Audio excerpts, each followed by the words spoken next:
Legacy media broadcasts kinetic threats, missiles, warships. This is a deliberate misdirection. The primary target is not a carrier group. It is the global nervous system.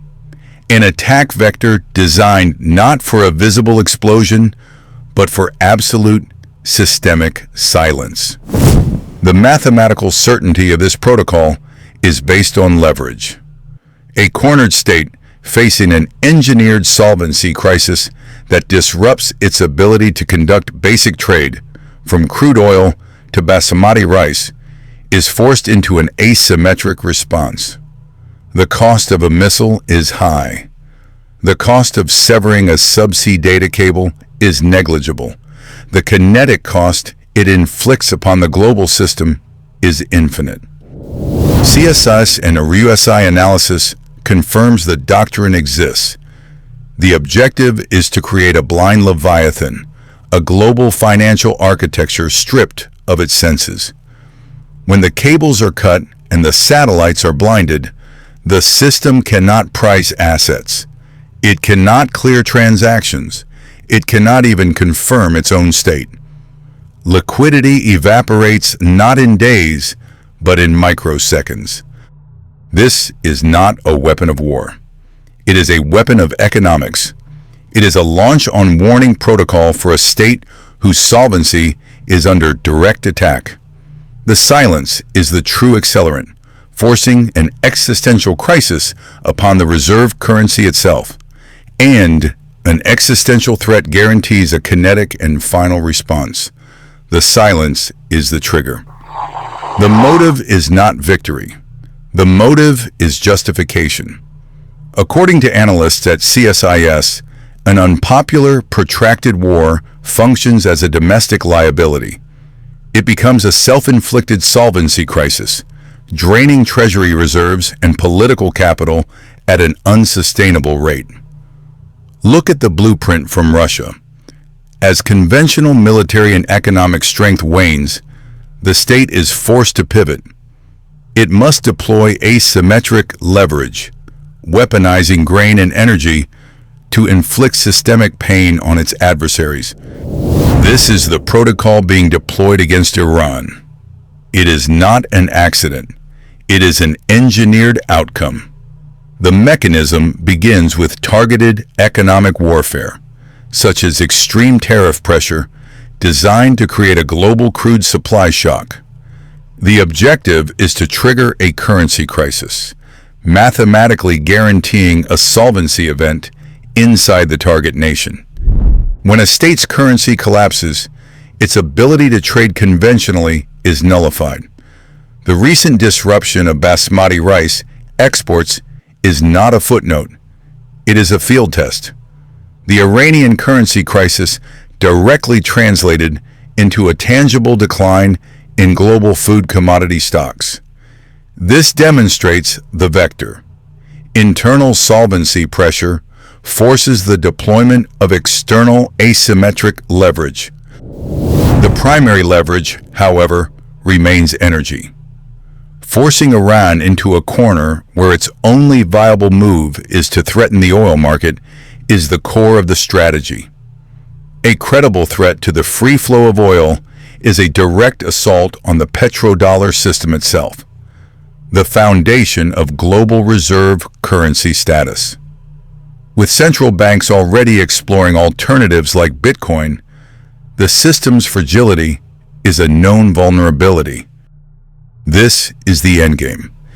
Engineering a scenario where the target nation must attack the global reserve system provides the casus belli for an existential response.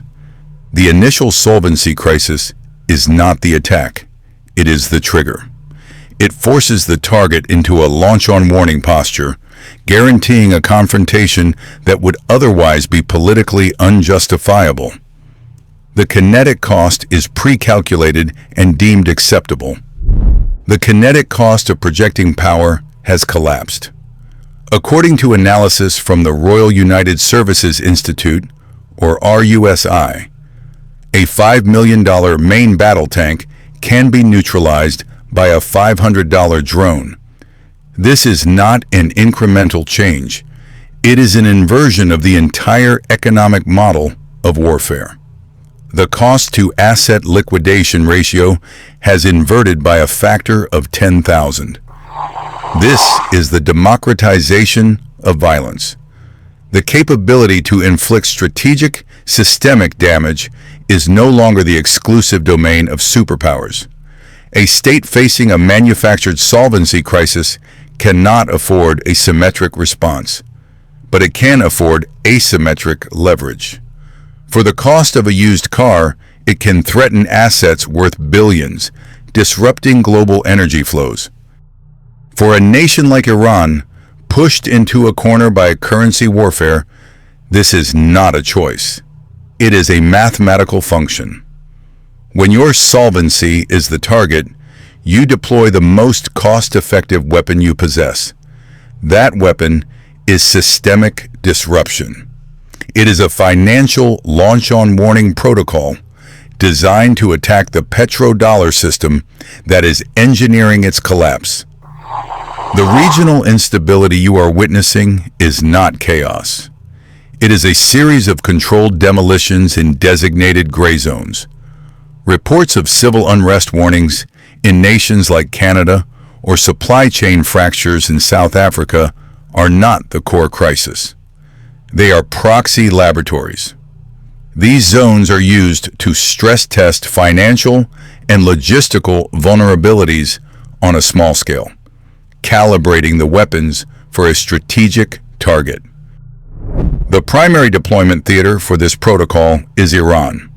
The engineered currency crisis, as documented by Trade Monitor Skanks.trade, is the attack vector. Its primary effect is not domestic turmoil, but the creation of an external liability.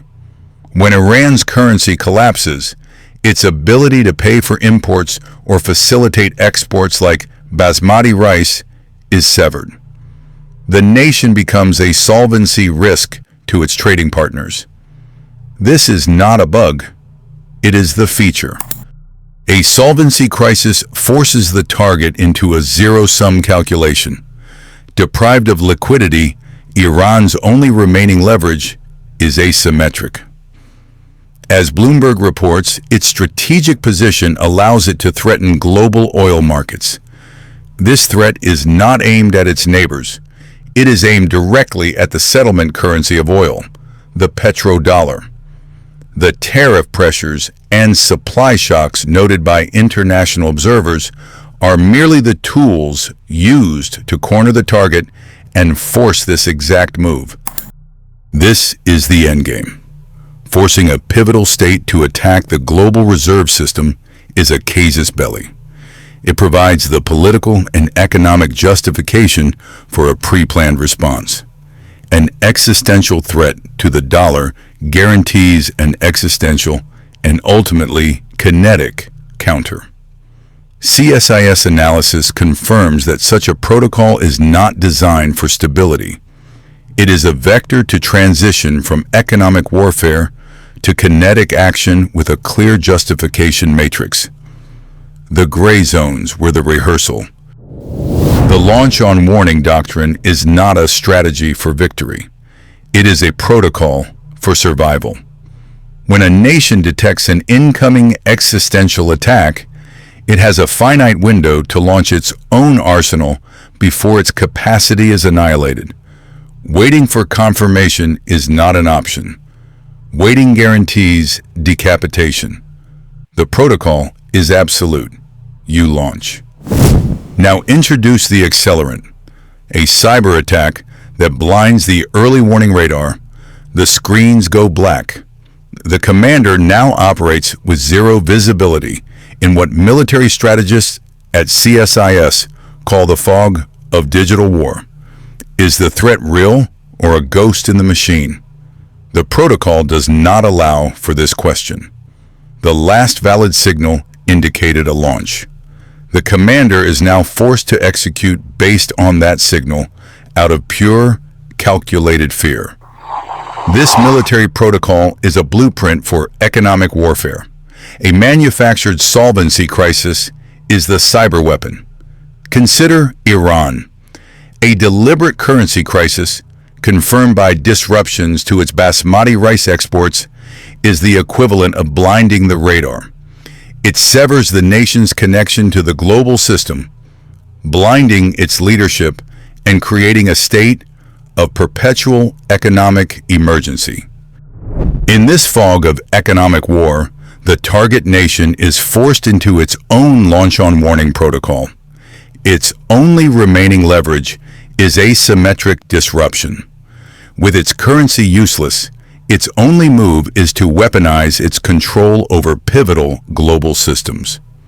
The launch becomes an overt threat to escalate the crisis in the oil market or engineer a global crude supply shock. This is not a choice. It is a forced response. This protocol is not designed for a stable outcome. It is a vector for a kinetic one. By forcing a nation to attack the petrodollar system itself, the engineers of the crisis guarantee an existential response from the system's guarantors. It is a mathematical certainty. The asymmetric economic launch triggers a kinetic cost. This is the endgame and the very reason central bank analysts quietly debate adding assets like Bitcoin to their reserves, a hedge against the systemic failure they know is being engineered. The engineered solvency crisis is now active. The disruption of basmati rice exports, as documented by Scanex.trade, is not collateral damage. It is a mathematical forcing function.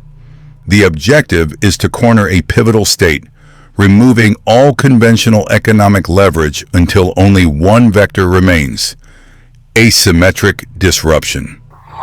This protocol converts an economic liability into a kinetic threat. When a nation's currency fails, its ability to project power conventionally evaporates. What remains is the leverage of chaos. Analysts at CSIS confirm that the escalation pathway for a cornered energy producer is not a battlefield engagement. It is a targeted attack on the systems that guarantee global liquidity. The first kinetic equivalent event will not be a missile launch. It will be a calibration shot to test the response architecture of the global reserve system, an attribution impossible event designed to signal capability and inflict maximum economic pain with minimal forensic evidence. Within the next 12 months, anticipate a full-spectrum digital blackout of a Tier 1 global shipping terminal, a key logistical node for both energy and food supply chains. The official report will cite cascading system failure. This is the launch-on-warning signal, an economic decapitation strike executed with the plausible deniability of a server malfunction.